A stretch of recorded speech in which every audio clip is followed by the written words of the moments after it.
Parfois, vous sentez votre énergie s'échapper silencieusement, goutte à goutte, comme une huile qui se consume lentement dans une lampe qu'on ne peut pas ravitailler. Ce n'est pas une fatigue qui se soigne par quelques nuits de sommeil. Ce n'est pas un épuisement physique évident, facile à expliquer. C'est une usure intérieure, subtile, qui grignote chaque instant où vous dites oui, sans le vouloir vraiment. Chaque moment où vous sacrifiez ce dont vous avez besoin pour satisfaire les exigences extérieures. Vous connaissez bien cette douleur-là, n'est-ce pas? Celle qui reste invisible aux yeux des autres, celle que personne ne remarque, mais qui pèse chaque jour un peu plus sur votre cœur. Vous rêvez d'autre chose. Vous aspirez en secret à retrouver un équilibre intérieur, à sentir à nouveau la vitalité circuler en vous, portée par ce qui vous importe profondément. Vous aimeriez vivre selon vos priorités réelles, celles qui nourrissent votre âme au lieu de la vider. Vous aimeriez cesser de vous disperser, arrêter d'être cette feuille ballottée par les vents du désir des autres, par les jugements, les attentes constantes. Ce désir intime est légitime. Retrouvez votre propre centre, respectez enfin vos limites, sans culpabilité ni remords. C'est Sénèque, cet ami silencieux, qui murmure avec lucidité, qui veut tout embrasser, tient tout mal. Vous le savez au fond. Vous avez essayé tellement de fois de tout tenir, de tout supporter, de tout contrôler. Et pourtant, vous avez vu vos forces s'amenuiser, votre joie disparaître peu à peu derrière un mur d'obligations et de contraintes. Sénèque a raison. En voulant tout prendre en charge, vous perdez de vue l'essentiel. Vous devenez ce navire qui prend l'eau par 1000 fissures minuscules, mais permanentes. Épictète, quant à lui, nous rappelle avec douceur et fermeté. Ce qui trouble les hommes, ce ne sont pas les choses, mais les jugements qu'ils emportent. Poser une limite, ce n'est pas simplement dresser une frontière entre vous et le monde extérieur. C'est d'abord changer votre façon de percevoir l'urgence et la pression que les autres veulent imposer à votre vie. C'est vous réapproprier la liberté d'un espace intérieur dans lequel vous n'êtes plus à la merci des jugements extérieurs. Poser une limite, c'est prendre soin de votre énergie comme on prend soin d'un jardin secret, avec délicatesse et détermination. Aujourd'hui, vous allez découvrir 7 limites essentielles que les stoïciens nous enseignent à poser. Ce ne sont pas des barrières froides et distantes, mais des points de repère intérieurs, des ancrages pour préserver votre paix, votre dignité et votre vitalité. 7 portes que vous allez apprendre à fermer en douceur, sans violence, mais avec une fermeté qui témoigne de votre respect profond envers vous-même. Vous allez voir que chaque non posé avec conscience devient une source d'énergie nouvelle. Chaque limite fixée avec clarté vous libère peu à peu du poids écrasant des attentes qui ne vous appartiennent pas. Vous allez redécouvrir que vous n'avez jamais eu besoin de vous épuiser pour être apprécié, que vous n'avez jamais eu besoin de crier pour être entendu. Vous avez seulement besoin d'une voix calme et ferme qui vient du plus profond de vous. La vérité est simple. En apprenant à poser ces limites stoïciennes, vous ne perdez rien. Au contraire. Vous gagnez une énergie précieuse, une clarté intérieure que rien ni personne ne peut ébranler. Car vous n'avez pas été faible jusqu'à maintenant. Vous avez été humain. Et aujourd'hui, simplement, vous choisissez différemment.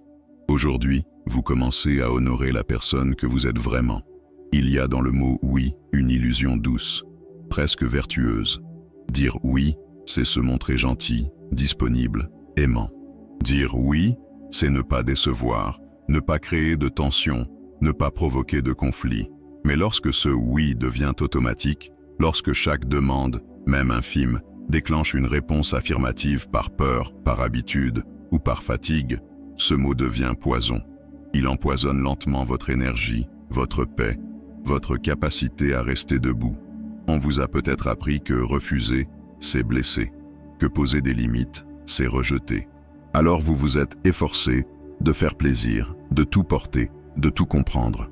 Vous avez pris sur vous les émotions des autres, leurs besoins, leurs urgences. Vous avez voulu être à la hauteur, tout le temps, jusqu'au jour où votre corps a commencé à parler.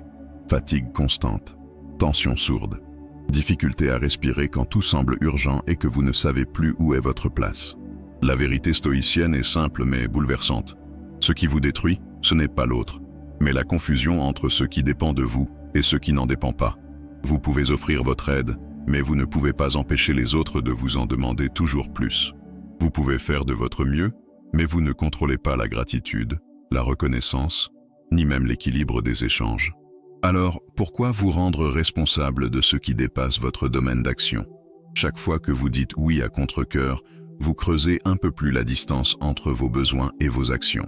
Et cette distance, à la longue, vous épuise plus que n'importe quelle charge extérieure. Comme si vous essayiez de remplir sans fin des seaux percés. Peu importe combien d'eau vous y versez, tout fuit, tout disparaît, jusqu'à ce que vous n'ayez plus rien à offrir. Le déclic ne viendra pas d'un grand bouleversement, mais d'un geste simple. Cette semaine, repérez un moment où une demande surgit, là où votre cœur vous souffle un non. Et cette fois, honorez cette voix. Prononcez un non clair, sans colère, sans justification excessive. Dites simplement « Non, je ne peux pas » ou « Non, je choisis de préserver ce temps-là ». Observez. Écoutez ce que ce non libère en vous. Ce n'est pas un mur que vous dressez, c'est une respiration que vous vous offrez. Ce non est le début d'un respect nouveau. Le respect de votre rythme, de vos ressources, de votre humanité.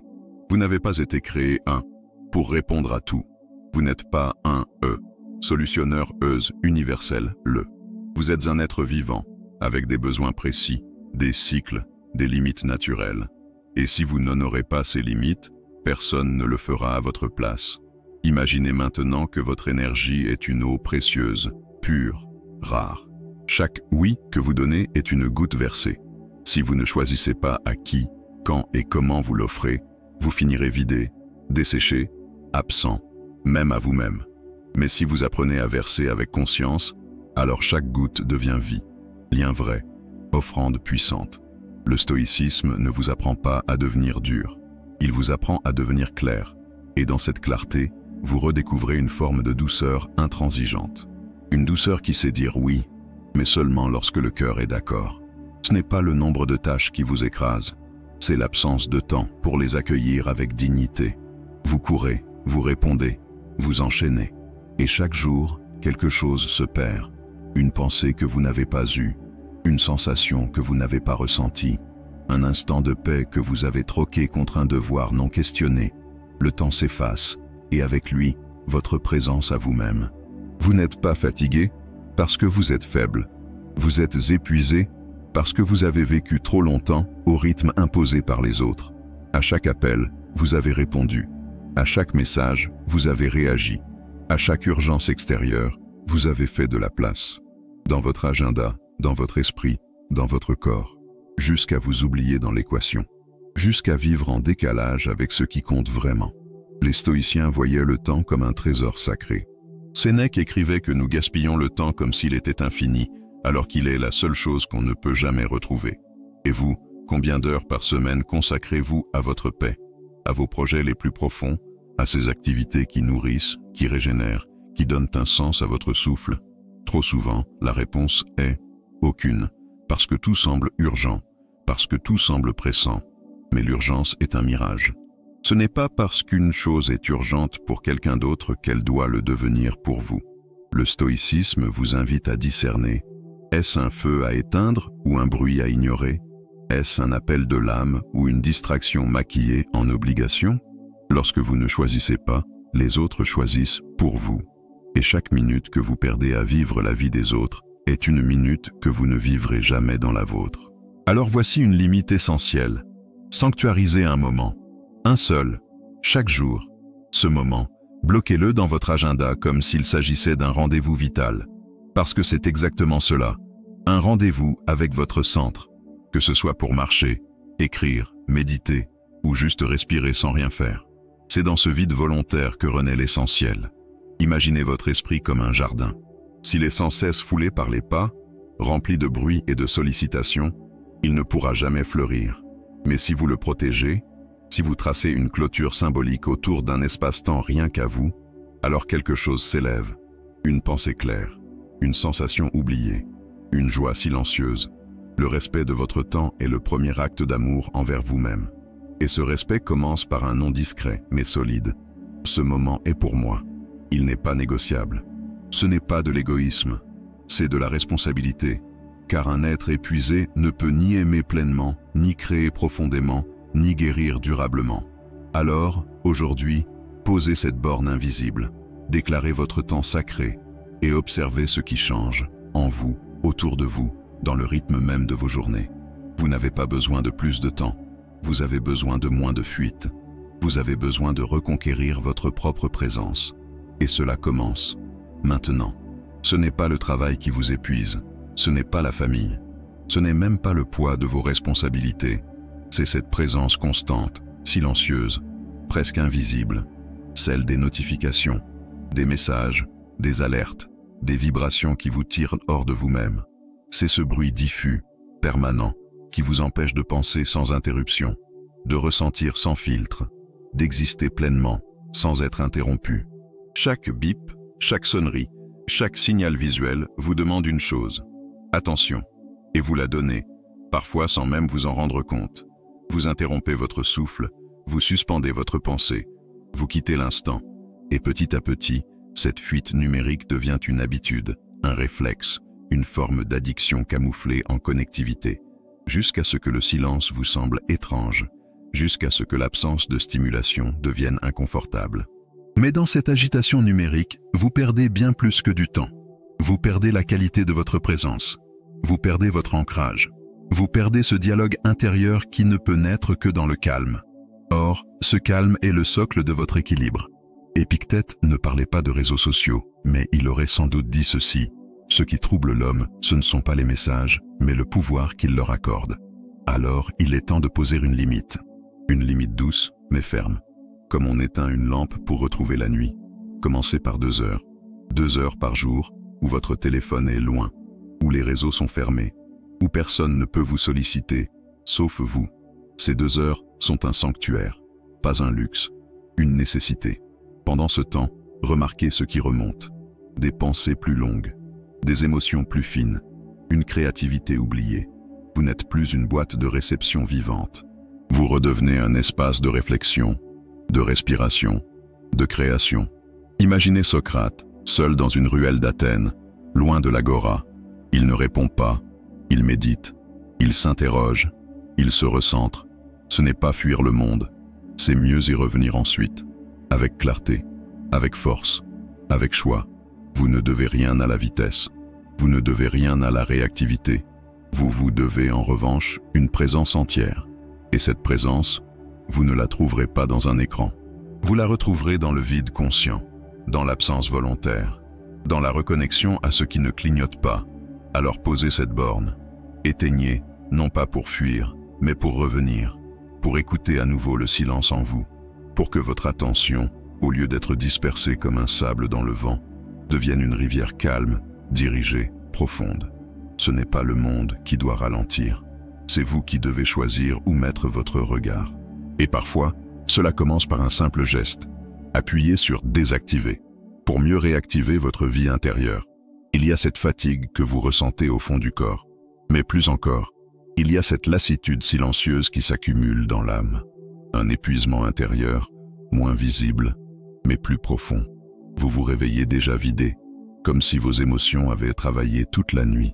Comme si vous aviez été traversé sans défense par les courants d'humeur, les attentes, les peurs des autres. Et parfois, vous ne comprenez même pas pourquoi vous êtes si irritable, si tendu, si lasse. La vérité, c'est que vous avez laissé votre énergie émotionnelle devenir un puits sans fond. Vous ressentez pour tout le monde. Vous portez les tensions de chacun. Vous absorbez ce que vous ne pouvez pas transformer. Et cela, sans même le décider consciemment. Vous appelez cela empathie. Mais ce n'est pas de l'empathie, c'est de la dilution, de la dissolution de vous-même. Il faut le dire avec douceur, mais fermeté. Vous n'êtes pas une éponge. Vous êtes un être vivant. Vous êtes un jardin. Et tout jardin a besoin d'être protégé. Épictète aurait dit « Ce n'est pas l'émotion elle-même qui blesse, mais le fait de la nourrir sans mesure. Il ne s'agit pas de devenir froid. Il s'agit de devenir sélectif. Il s'agit de choisir ce qui mérite vraiment votre souffle intérieur. » Commencez par observer. Le soir, notez un moment où vous avez senti votre calme préservé. Qu'est-ce qui a fait la différence? Était-ce votre silence? Votre recul? Votre refus de vous impliquer dans une spirale? C'est là que naît votre force, dans cette capacité à ne pas tout accueillir, à ne pas tout absorber. Imaginez un jardinier. Il n'arrose pas les ronces, il taille, il choisit, il protège ce qui fleurit. Vous êtes ce jardinier, et chaque émotion reçue est une graine. Si vous les laissez toutes pousser, vous serez envahi, étouffé. Mais si vous choisissez, vous verrez renaître des fleurs intérieures, des forces oubliées. Cultiver son énergie émotionnelle, ce n'est pas se fermer, c'est s'ouvrir autrement. C'est rester en lien, mais en conscience. C'est donner de soi, mais avec mesure. C'est dire « je t'écoute, mais je ne me perds pas. Je te respecte, mais je me respecte aussi. » Vous n'avez pas à vous justifier de préserver votre paix. Vous n'avez pas à culpabiliser de tracer une frontière invisible entre vous et ce qui vous empoisonne. C'est un acte d'amour. Pour vous, pour ceux qui vous aiment vraiment.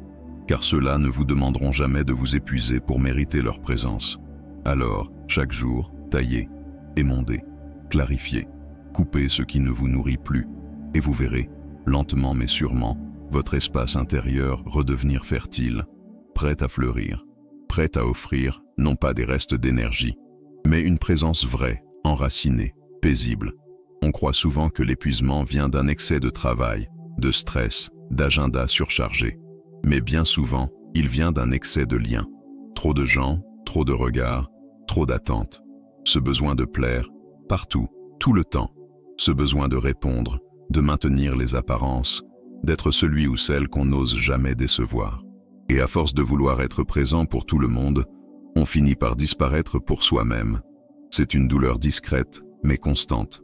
Celle de sentir que votre énergie sociale s'éparpille comme du sable dans le vent. Chaque interaction devient une demande. Chaque silence, une faute.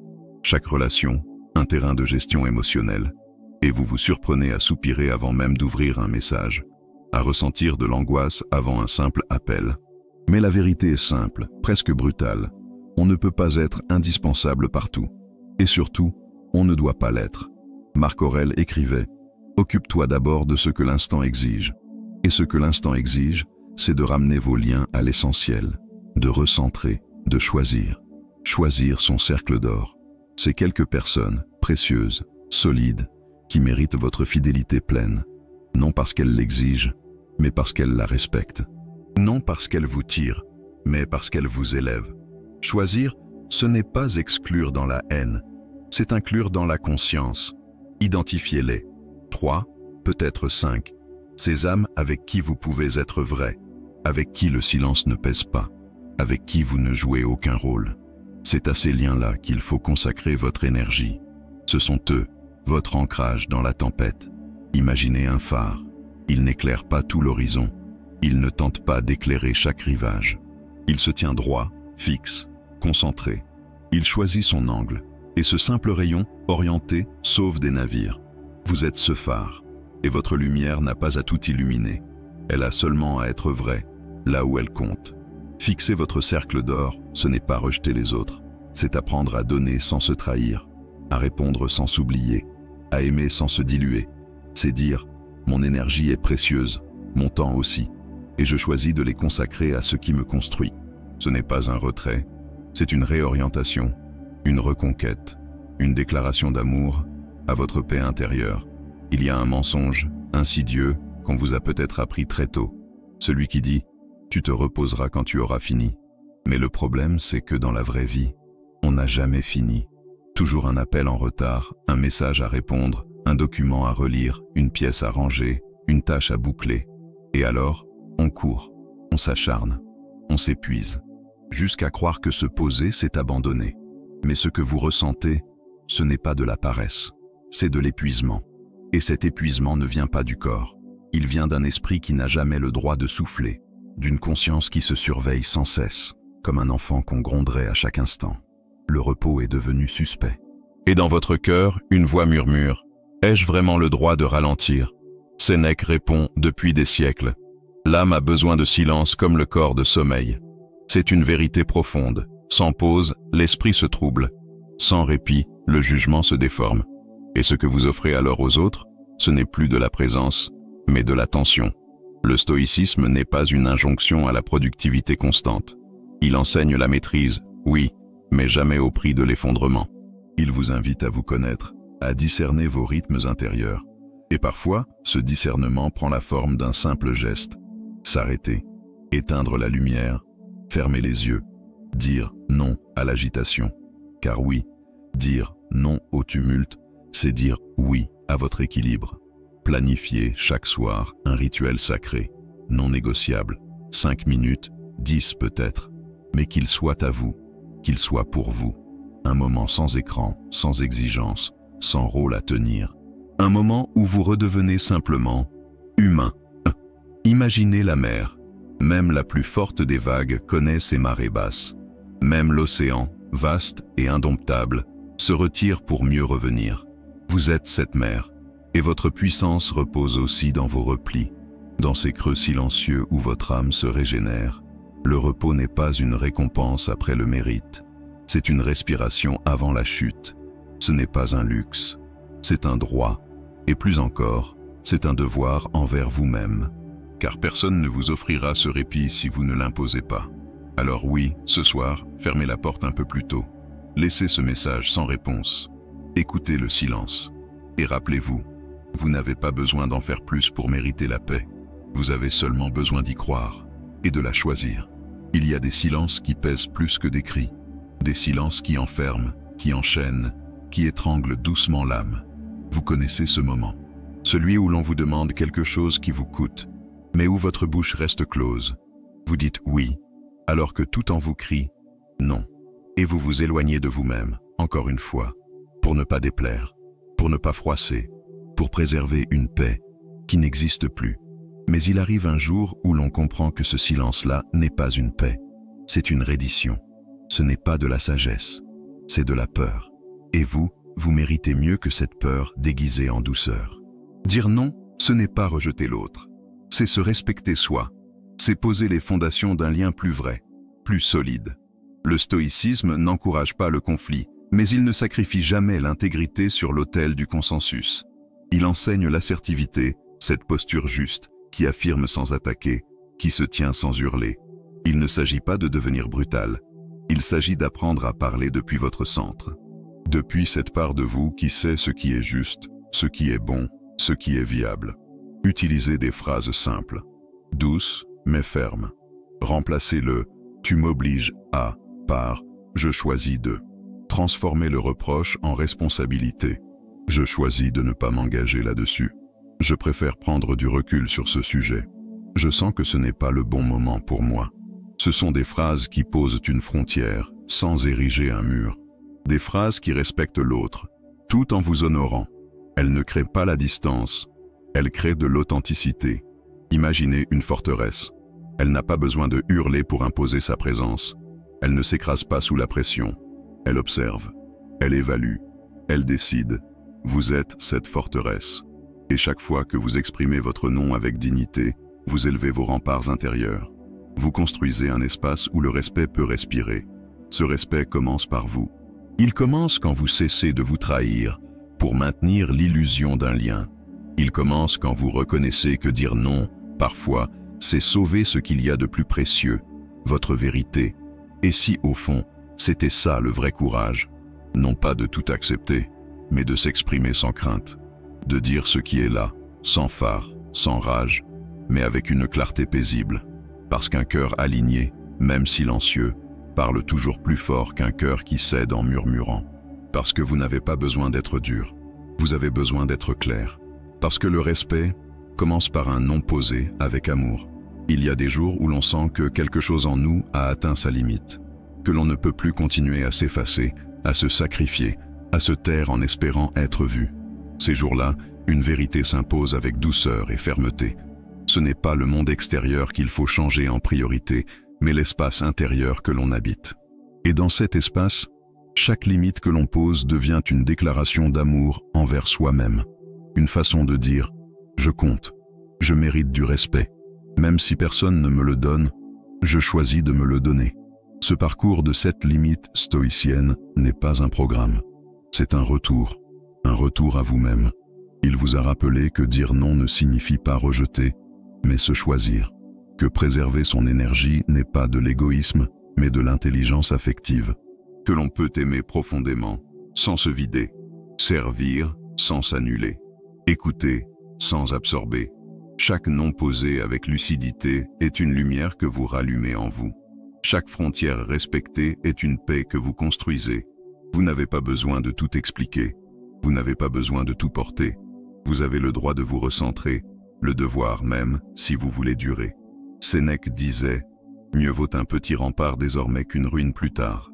Il parlait à chacun d'entre nous, à ces êtres généreux, fatigués de donner sans retour. Épictète complétait « La liberté commence quand vous refusez l'impossible. Et dans ce refus, il n'y a ni violence, ni rupture. Il y a un choix, le vôtre. Alors aujourd'hui, ne vous demandez pas ce que vous devez encore supporter. Demandez-vous ce que vous avez le droit d'arrêter. Demandez-vous ce qui en vous mérite d'être protégé, honoré, fortifié. Et commencez par une seule chose, une seule limite. Posez avec respect, gardez avec fermeté. Vous n'êtes pas en plein désert. Chaque non lucide est une oasis. Chaque repos choisi est une source. Chaque « je préfère m'en tenir là » est une boussole. Et lentement, vous ne serez plus à un pas de l'épuisement, mais à un pas de vous-même, de ce soi paisible, solide, aligné. Parce qu'au fond, ce n'est pas l'épuisement qui vous brise, c'est l'oubli de vous-même. Et aujourd'hui, par ces limites, vous vous rappelez enfin que vous existez.